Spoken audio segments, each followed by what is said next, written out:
ऐंकार ह्रींकार रहस्ययुक्ता श्रींकार गूढार्थमहाविभूत्या ओंकारमर्म प्रतिपादिनीभ्यां नमो नमः श्री गुरुपादुकाभ्यां नमो नमः श्री गुरुपादुकाभ्यां श्री ज्ञानांबिका समेत ज्ञानानंदनाथ गुरुं प्रणमामि अहम्. Okay, so first shloka, this is in the format of Shikarini. Just like we have Chandas in Saptashati, Durga Saptashati, we have Gayatri is Chandaha, Anushtup Chandaha. So the Chandas that is followed is called Shikarini. This Chandas has 17 aksharas. 17. So the split is 6 plus 11. That is the 17 akshara split for Saundarilahari.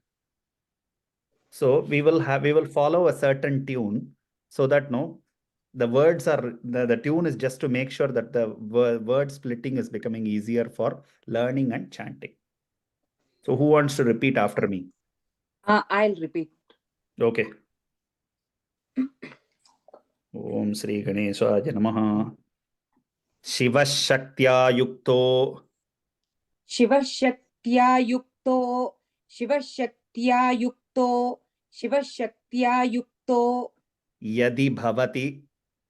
Yadi Bhavati. Yadi Bhavati. Yadi Bhavati. Shaktah Prabhavitum. Shaktah Prabhavitum. Shaktah Prabhavitum. Shaktah Prabhavitum. Shivashaktiya Yukto. Yadi Bhavati Shaktah Prabhavitum. शिवशक्त्या युक्तो यदि भवति शक्तः प्रभवितुं शिवशक्त्या युक्तो यदि भवति शक्तः प्रभवितुं शिवशक्त्या युक्तो यदि भवति शक्तः प्रभवितुं न चेदेवं देवो न चेदेवं देवो न चेदेवं देवो न चेदेवं देवो न खलु कुशलस्पन्दितुमपि न खलु कुशलस्पन्दितुमपि न खलु कुशलस्पन्दितुमपि न खलु कुशलस्पन्दितुमपि न चेदेवं देवो न खलु कुशलस्पन्दितुमपि न चेदेवं देवो न खलु कुशलस्पन्दितुमपि न चेदेवं देवो न खलु कुशलस्पन्दितुमपि न चेदेवं देवो न खलु कुशलस्पन्दितुमपि. Now both the lines together. शिवशक्त्या युक्तो यदि भवति शक्तः प्रभवितुं न चेदेवं देवो न खलु कुशलस्पन्दितुमपि. शिवशक्त्या युक्तो यदि भवति शक्तः प्रभवितुं न चेदेवं देवो न खलु कुशलस्पन्दितुमपि. शिवशक्त्या युक्तो यदि भवति शक्तः प्रभवितुं न चेदेवं देवो न खलु कुशलस्पन्दितुमपि. शिवशक्त्या युक्तो यदि भवति शक्तः प्रभवितुं न चेदेवं देवो न खलु कुशलस्पन्दितुमपि. अतस्त्वामाराध्याम् अतस्त्वामाराध्याम् अतस्त्वामाराध्याम् अतस्त्वाम् आराध्याम् Harihara विरिञ्चादिभिरपि Harihara विरिञ्च्यादिभिरपि Harihara विरिञ्च्यादिभिरपि Harihara विरिञ्च्यादिभिरपि विरिञ्चादिभिरपि not विरिञ् ya virincha virinchadivirapि विरिञ्चादिभिरपि Harihara विरिञ्चादिभिरपि Harihara विरिञ्चादिभिरपि Harihara विरिञ्चादिभिरपि प्रणन्तुं स्तोतुं वा प्रणन्तुं स्तोतुं वा प्रणन्तुं स्तोतुं वा प्रणन्तुं स्तोतुं वा कथमकृतपुण्यः प्रभवति कथमकृतपुण्यः प्रभवति कथमकृतपुण्यः प्रभवति कथमकृतः पुण्यः प्रभवति. अतस्त्वामाराध्यां हरिहर विरिञ्चादिभिरपि प्रणन्तुं स्तोतुं वा कथमकृतपुण्यः प्रभवति. एक one doubt, Guruji. Here atastvam aradhyam is the second the or ordinary the? Dya. Second. Second Dharti dhya. wala da. Okay, so it is a Mahaprana. Correct. Okay. Atastvamaradhyam harihara virinchadibhirapi. Atastvamaradhyam harihara virinchadibhirapi. Pranantum stotum va kadhamakritah punyah prabhavati. Atastvamaradhyam harihara virinchadibhirapi.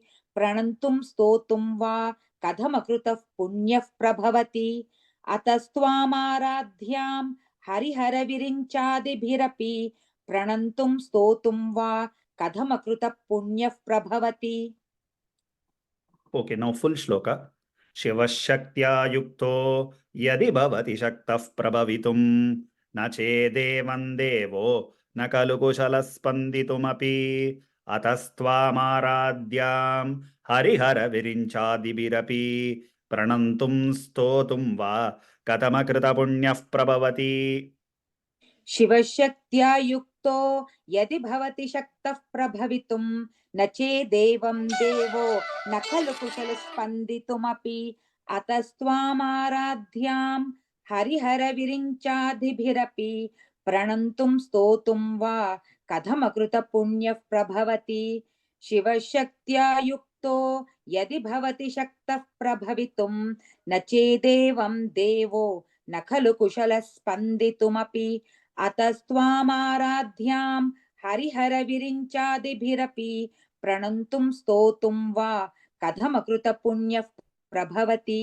शिवशक्त्या युक्तो यदि भवति शक्तः प्रभवितुं न चेदेवं देवो न खलु कुशलस्पन्दितुमपि अतस्त्वामाराध्यां हरिहरविरिञ्चादिभिरपि प्रणन्तुं स्तोतुं वा कथमकृतपुण्यः प्रभवति.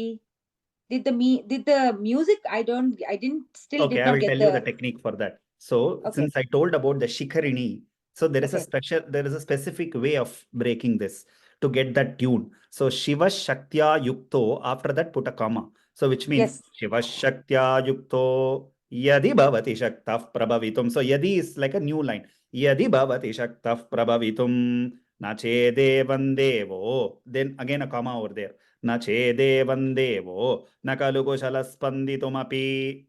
One sentence completes. So अतस्त्वामाराध्यां Harihara विरिञ्चादिभिरपि प्रणन्तुं स्तोतुं वा. Again one comma. कथमकृतः पुण्यः प्रभवति. So it goes like that. You will more and more you hear the tune, you will get to. Okay, so each line is 6 plus 11, right? Correct. Okay, so Shiva Shaktya Yukto is six letters, and Yadi Bhavati Shakta Prabhavitum will be 11 letters, right? So 6 plus 11, that's how it goes. Correct. Each Correct. line. Okay. Correct. Okay. Yeah, it takes some time for me Yes.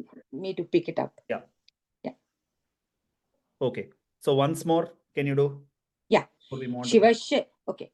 शिवशक्त्या युक्तो यदि भवति शक्तः प्रभवितुं न चेदेवं देवो न खलु कुशलस्पन्दितुमपि अतस्त्वामाराध्यां हरिहरविरिञ्चादिभिरपि प्रणन्तुं स्तोतुं वा कथमकृतपुण्यः प्रभवति. Okay.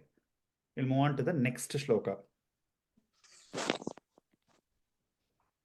So next shloka, who's going to do? I can do it, Guruji. Okay. Taniyam sampamsum. Taniyam sampamsum. Taniyam sampamsum. Taniyam sampamsum.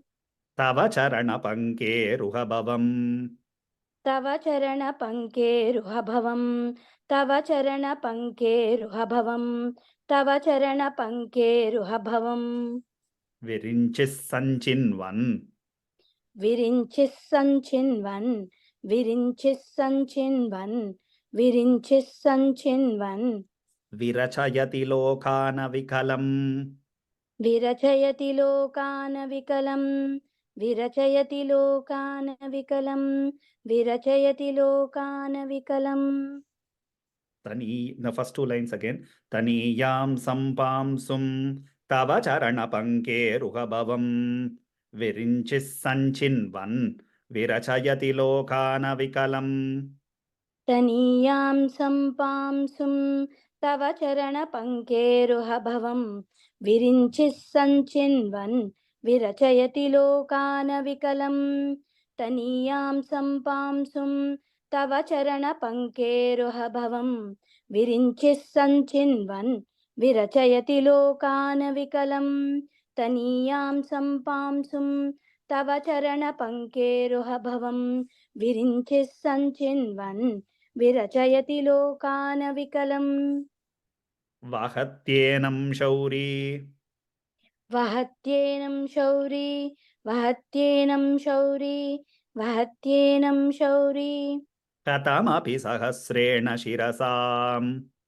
कथमपि सहस्रेण शिरसां कथमपि सहस्रेण शिरसां कथमपि सहस्रेण शिरसां हरः संक्षुद्यैनं हरः संक्षुद्यैनं हरः संक्षुद्यैनं हरः संक्षुद्यैनं भजति बसितोद्धूलनविधिम् भजति भसितोद्धूलनविधिं भजति भसितोद्धूलनविधिं भजति भसितोद्धूलनविधिम् Now, last two lines. Vahatyenam shaurik. You have to hold the re because there is a visarga. Vahatyenam shaurik khatamapi sahasrena shirasam harasam kshudyenam bhajati basitodhulana vidhim.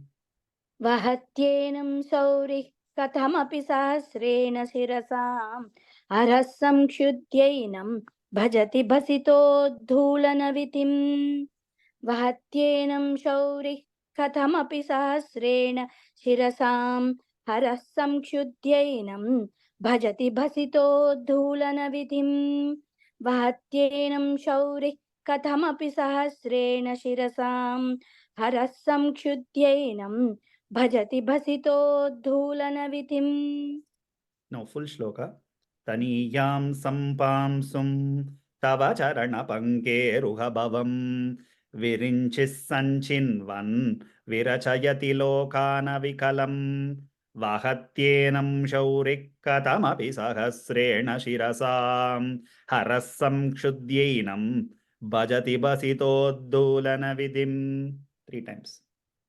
तनीयां सम्पांसुं तव चरणपङ्केरुहभवं विरिञ्चिः सञ्चिन्वन् विरचयति लोकानविकलं वहत्येनं शौरिः कथमपि सहस्रेण शिरसां हरः संक्षुद्यैनं भजति भसितोद्धूलनविधिं तनीयां सम्पांसुं तव चरणपङ्केरुहभवं विरिञ्चिः सञ्चिन्वन् विरचयति लोकानविकलं वहत्येनं शौरिः कथमपि सहस्रेण शिरसां हरः संक्षुद्यैनं भजति भसितोद्धूलनविधिं तनीयां सम्पांसुं तव चरणपङ्केरुहभवं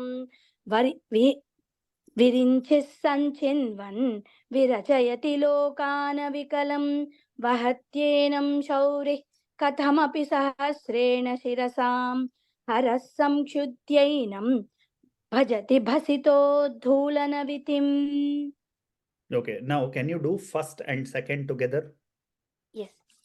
शिवशक्त्या युक्तो यदि भवति शक्तः प्रभवितुं न चेद्देवं देवो न खलु कुशलस्पन्दितुमपि अतस्त्वामाराध्यां हरिहरविरिञ्चादिभिरपि प्रणन्तुं स्तोतुं वा कथमकृतपुण्यः प्रभवति तनीयां सम्पांसुं तव चरणपङ्केरुहभवं विरिञ्चिः सञ्चिन्वन् विरचयति लोकानविकलं वहत्येनं शौरिः कथमपि सहस्रेण शिरसां हरः संक्षुद्यैनं भजति भसितोद्धूलनविधिम् Once more.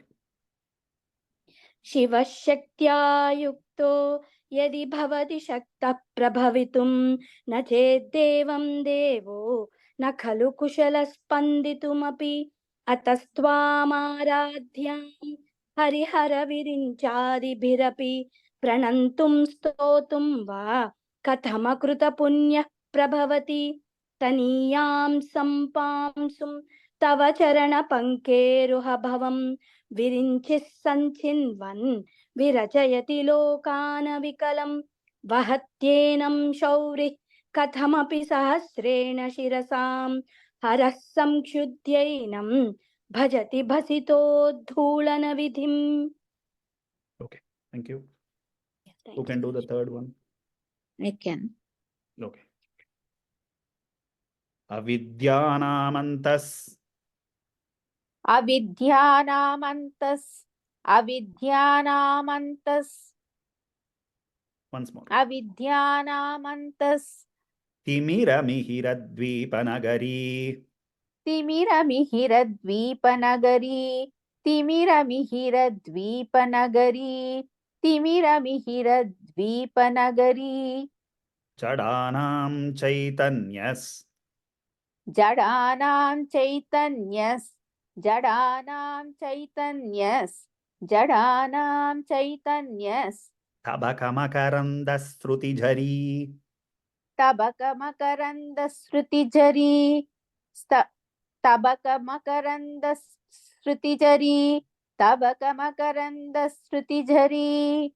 Avidhyanamantastimiramirad-dvipanagari. Jadanam chaitanyastabakamakarandasrutijari. Avidhyanamantastimiramirad-dvipanagari. Jadanam chaitanyastabakamakarandasrutijari. Avidhyanamantastimiramirad-dvipanagari.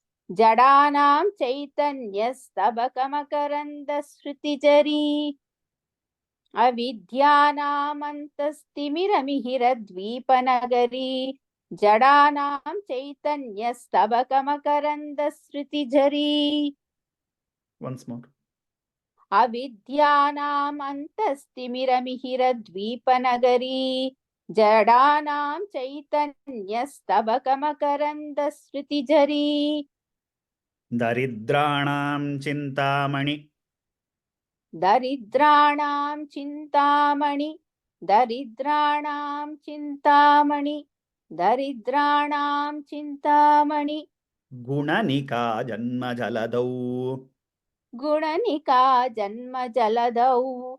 Gunanika janma jaladau. Gunanika janma jaladau. Nimagnanandamshtra. Nimagnanam dramshtra. Nimagnanam dramshtra. Damshtra. Damshtra. Yeah. Nimagnanam damshtra. Nimagnanam damshtra. Nimagnanam damshtra. Muraripuvarahasya bhavati. Muraripuvarahasya bhavati. Muraripuvarahasya bhavati. Muraripuvarahasya bhavati. Muraripuvarahasya bhavati. Avidhyanamantastimiramirad-dvipanagari. Jadanam chaitanyas tabakamakarandasrutijari. Avidhyanamantastimiramirad-dvipanagari. Jadanam chaitanyastabakamakarandasrutijari. Avidhyanamantastimiramirad-dvipanagari. Jadanam chaitanyastabakamakarandasrutijari. Avidhyanamantastimiramirad-dvipanagari. Jadanam chaitanyastabakamakarandasrutijari. Daridranam chintamani gunanika janma jaladau. Nimagnanandamshtra muraripuvarahasya bhavati. Daridranam chintamani gunanika janma jaladhau. Nimagnanam dramshtra muraripuvarahasya bhavati. दरिद्राणां चिन्तामणि गुणनिका जन्मजलधौ निमग्नानां द्रष्ट्रा मुररिपुवराहस्य भवति दरिद्राणां चिन्तामणि गुणनिका जन्मजलधौ निमग्नानां द्रष्ट्रा मुररिपुवराहस्य भवति Full shloka now. अविद्यानामन्तस्तिमिरमिहिरद्वीपनगरी जडानाञ्चैतन्यस्तबकमकरन्दश्रुतिझरी दरिद्राणां चिन्तामणिगुणनिका जन्मजलदौ निमग्नानां दंष्ट्रा मुररिपुवराहस्य भवति अविद्यानाम् अन्तस्तिमिरमिहिरद्वीपनगरी जडानां चैतन्यस्तबकमकरन्दश्रुतिझरी दरिद्राणां चिन्तामणिगुणनिका जन्मजलदौ निमग्नानां द्रष्ट्रा मुररिपुवराहस्य भवति अविद्यानाम् अन्तस्तिमिरमिहिरद्वीपनगरी जडानां चैतन्यस्तबकमकरन्दश्रुतिझरी दरिद्राणां चिन्तामणिगुणनिका जन्मजलदौ निमग्नानां द्रष्ट्रा मुररिपुवराहस्य भवति अविद्यानाम् अन्तस्तिमिरमिहिरद्वीपनगरी जडानां चैतन्यस्तबकमकरन्दश्रुतिझरी दरिद्राणां चिन्तामणिगुणनिका जन्मजलधौ निमग्नानां द्रष्ट्रा मुररिपुवराहस्य भवति Okay, can you do 1, 2 and 3? Okay शिवशक्त्या युक्तो यदि भवति शक्तः प्रभवितुं न चेदेवं देवो न खलु कुशलस्पन्दितुमपि अतस्त्वामाराध्यां हरिहरविरिञ्चादिभिरपि प्रणन्तुं स्तोतुं वा कथमकृतपुण्यः प्रभवति तनीयां सम्पांसुं तव चरणपङ्केरुहभवं विरिञ्चिः सञ्चिन्वन् विरचयति लोकान् विकलं वहत्येनं शौरिः कथमपि सहस्रेण शिरसां हरसंक्षुद्धैनं भजति बसितो धूलनविधिम् अविद्यानाम् अन्तस्तिमिरमिहिरद्वीपनगरी जडानां चैतन्यस्तबकमकरन्दश्रुतिझरी दरिद्राणां चिन्तामणिगुणनिका जन्मजलधौ निमग्नानां द्रष्ट्रा मुररिपुवराहस्य भवति Very good. Can you say on the second shloka for harasam? There is a visarga with a sa, so haras, it becomes haras. Harasam kshuddyainam. You have to hold a little bit. वहत्येनं Shauri कथमपि सहस्रेण शिरसां हरसंक्षुध्यैनं भजति बसितो धूलनविधिम् Correct. Thank you. Who can do the fourth one? Okay. Okay. त्वदन्यपाणिभ्यां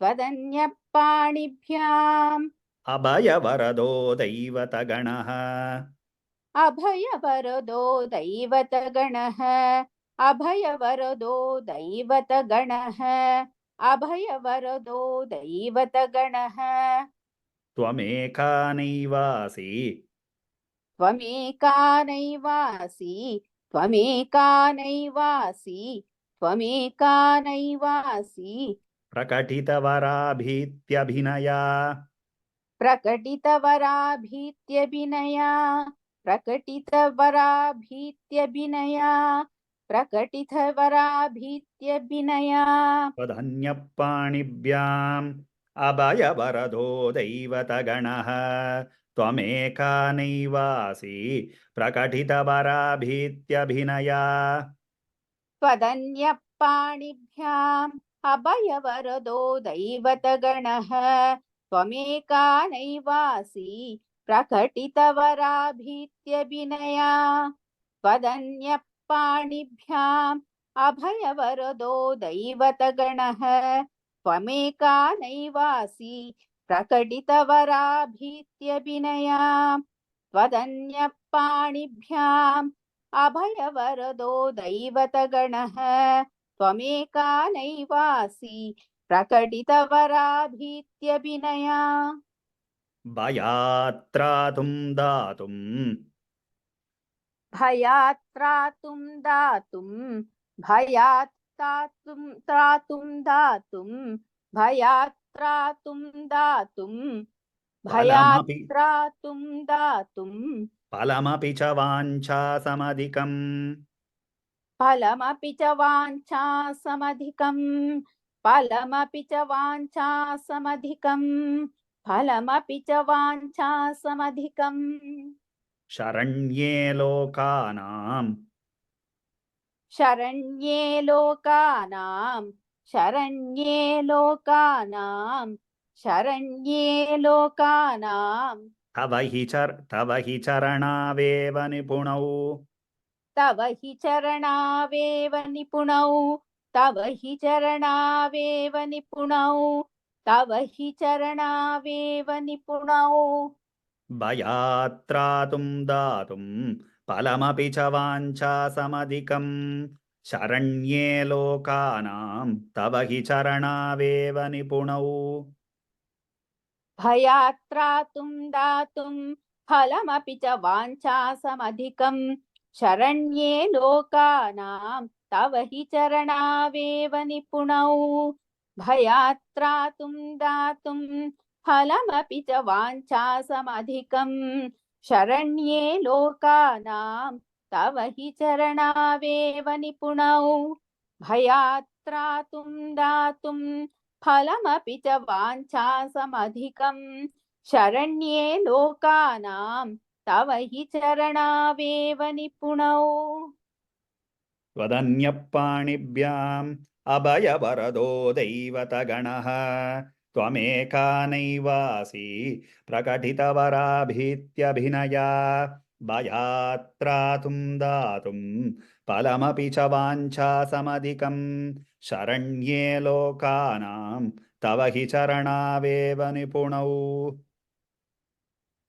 त्वदन्यः पाणिभ्याम् अभयवरदो दैवतगणः त्वमेका नैवासि प्रकटितवराभीत्यभिनया भयात्रातुं दातुं फलमपि च वाञ्छासमधिकम् शरण्ये लोकानां तव हि चरणावेव निपुणौ त्वदन्यः पाणिभ्याम् अभयवरदो दैवतगणः त्वमेका नैवासि प्रकटितवराभीत्यभिनया भयात्रातुं दातुं फलमपि च वाञ्छासमधिकम् शरण्ये लोकानां तव हि चरणावेव निपुणौ त्वदन्यः पाणिभ्याम् अभयवरदो दैवतगणः त्वमेका नैवासि प्रकटितवराभीत्यभिनया भयात्रातुं दातुं फलमपि च वाञ्छासमधिकम् शरण्ये लोकानां तव हि चरणावेव निपुणौ Okay, can you do 1, 2, 3, 4? Oh yeah. शिवशक्त्या युक्तो यदि भवति शक्तः प्रभवितुं न चेदेवं देवो न खलु कुशलः स्पन्दितुमपि अतस्त्वामाराध्यां हरिहरविरिञ्चादिभिरपि प्रणम्तुं स्तोतुं वा कथमकृतपुण्यः प्रभवति तनीयां सम्पांसुं तव चरणपङ्केरुहभवं विरिञ्चि सञ्चिन्वन् विरचयति लोकानविकलं वहत्येनं शौरिः कथमपि सहस्रेण शिरसा हरः संक्षुध्यैनं भजति बसितो धूलनविधिम् अविद्यानाम् अन्तस्तिमिरमिहिरद्वीपनगरी जडानां चैतन्यस्तबकमकरन्दस्मृतिझरी दरिद्राणां चिन्तामणिगुणनिका जन्मजलधौ निमग्नानां द्रष्ट्रा मुररिपुवराहस्य भवति त्वदन्यपाणिभ्याम् अभयवरदो दैवतगणः त्वमेका नैवासि प्रकटितवराभीत्यभिनया भयात्रातुं दातुं फलमपि च वाञ्छासमधिकम् शरण्ये लोकानां तव हि चरणावेव निपुणौ. Okay, thank you. Who can? I think we will do one more shloka and then look into the meaning. So who wants to do one more? Fifth one. I can do it. Okay. Haristvaamaradhya हरिस्त्वामाराध्य हरिस्त्वामाराध्य हरिस्त्वामाराध्य pranata jana saubhagya jananeem प्रणतजनसौभाग्यजननीं प्रणतसौभाग्यजननीं प्रणतजनसौभाग्यजननीं puranari bhutva पुरानारी भूत्वा पुरानारी भूत्वा पुरानारी भूत्वा puraripumapi kshobamanayat पुररिपुमपि क्षोभमनयत् पुररिपुमपि क्षोभमनयत् पुररिपुमपि क्षोभमनयत् First two lines again. Haristvaamaradhya pranata jana saubhagya jananeem puranari bhutva puraripumapi kshobamanayat. हरिस्त्वामाराध्य प्रणतजनसौभाग्यजननीं पुरानारी भूत्वा पुररिपुमपि क्षोभमनयत् हरिस्त्वामाराध्य प्रणतजनसौभाग्यजननीं पुरानारी भूत्वा पुररिपुमपि क्षोभमनयत् हरिस्त्वामाराध्य प्रणतजनसौभाग्यजननीं पुरानारी भूत्वा पुररिपुमपि क्षोभमनयत् Smaropitvanatva. Tvam is an N sound. See, it follows with a natva, right? So that's why it's, instead of smaropitvam natva, it can also smaropitvan natva. Both are the same, whichever is comfortable for you. Okay. Smaropitvan natva, smaropitvan natva, smaropitvan natva. Ratinayana vapusha.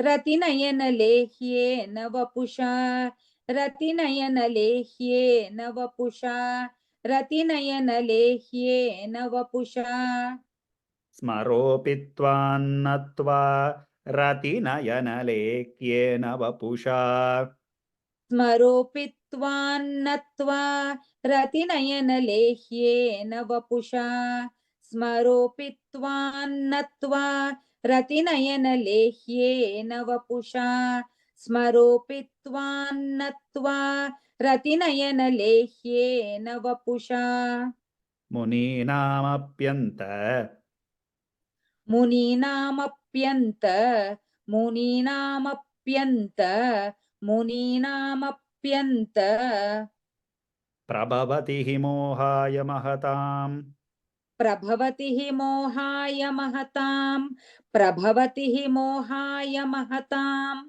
प्रभवति हि मोहाय महताम् स्मरोपित्वान्नत्वा रतिनयनलेह्येन वपुषा मुनीनामप्यन्त प्रभवति हि मोहाय महताम् स्मरोपित्वान्नत्वा रतिनयनलेह्येन वपुषा मुनीनामप्यन्त प्रभवति हि मोहाय महताम् स्मरोपित्वान्नत्वा रतिनयनलेह्येन वपुषा मुनीनामप्यन्त प्रभवति हि मोहाय महताम् स्मरोपित्वान्नत्वा रतिनयनलेह्येन वपुषा मुनीनामप्यन्त प्रभवति हि मोहाय महताम्.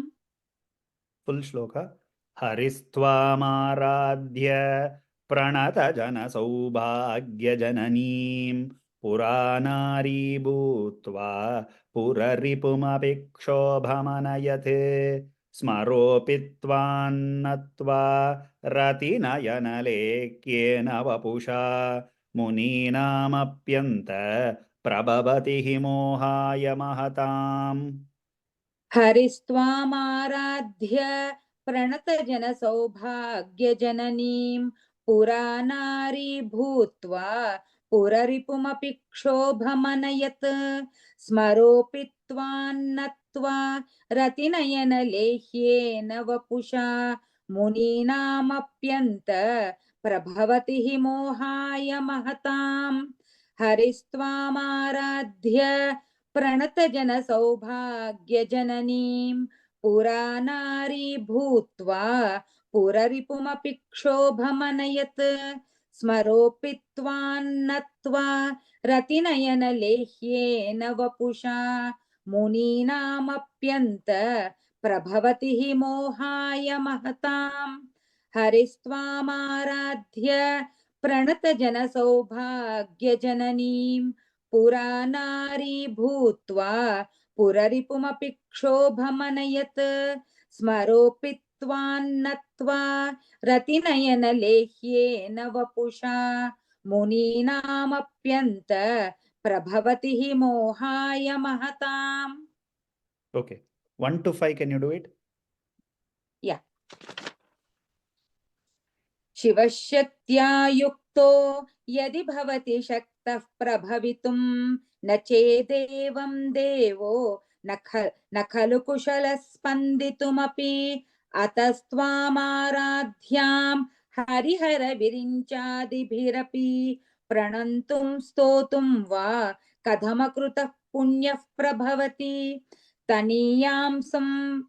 तनीयां सम्पांसुं तव चरणपङ्केरुहभवं विरिञ्चिः सञ्चिन्वन् विरचयति लोकानविकलं वहत्येनं शौरि कथमपि सहस्रेण शिरसां हरः संक्षुध्यैनं भजति भसितोद्धूलनविधिम् अविद्यानामन्तस्तिमिरमिहिरद्वीपनगरी जडानां चैतन्यस्तबकमकरन्द श्रुतिझरी दरिद्राणां चिन्तामणि गुणनिका जन्म जलधौ निमग्नानां दंष्ट्रा मुररिपुवराहस्य भवति त्वदन्यः पाणिभ्याम् अभयवरदो दैवतगणः त्वमेका नैवासि प्रकटितवराभीत्यभिनया भयात्रातुं